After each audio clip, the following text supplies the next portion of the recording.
Hello neighbors, let me show you how to make something delicious with plantain that you will enjoy. You will no longer throw away your ripe plantains again.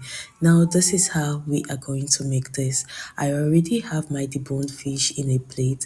I am going to go with some pepper sauce. A short on how I made my pepper sauce is on my YouTube channel, so you can check it out. It is very easy to make.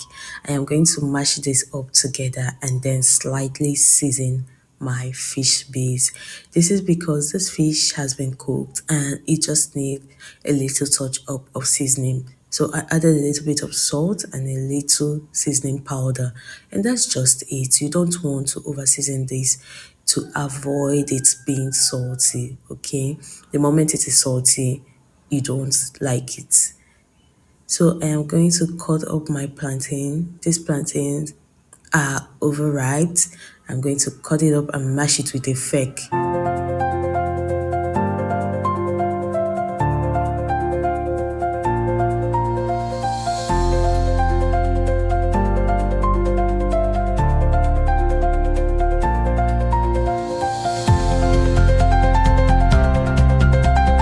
Now I will go in with 2/3 cup of flour. I'm going to sieve this inside my plantain, mashed plantain.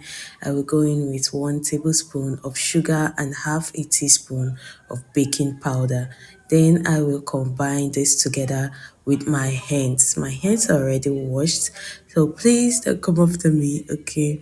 So I did not add water at this point because my plantain has enough moisture for me to knead this together with.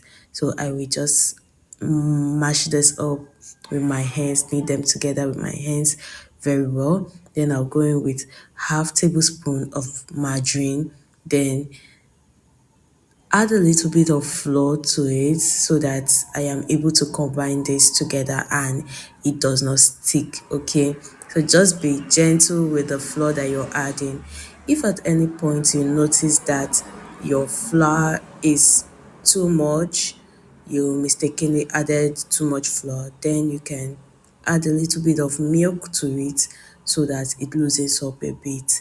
Then I'm going to go ahead, then I'll transfer this to my work surface and keep kneading it for about 2 to 3 minutes. You can see how my dough is now.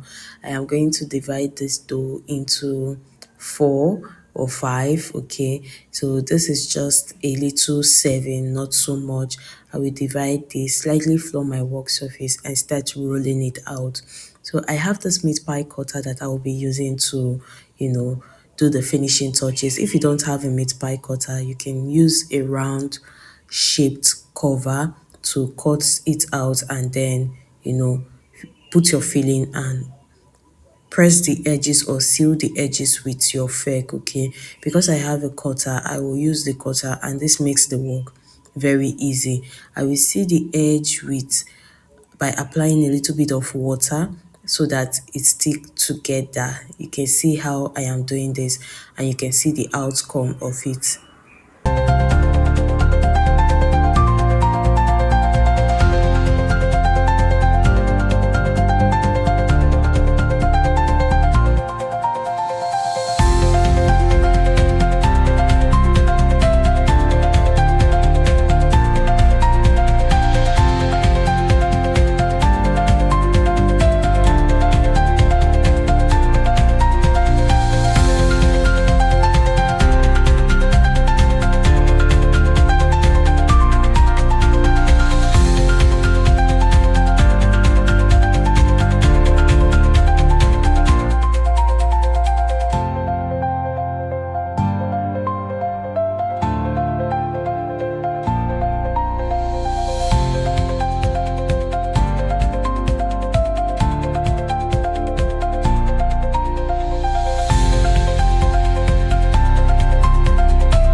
When you are done, go ahead to fry your pies until they are golden brown. Do well to turn them so that both sides fry evenly, okay, until they are golden brown. And then these are ready to be served.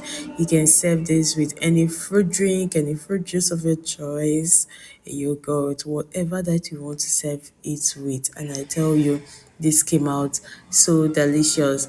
So if you are wondering, you can do this instead of meat pies or chicken pies. They can serve well too. Please don't forget to subscribe to my channel if you've not yet subscribed, and tell me what you think about this video. And I will see you in my next video. Bye neighbors.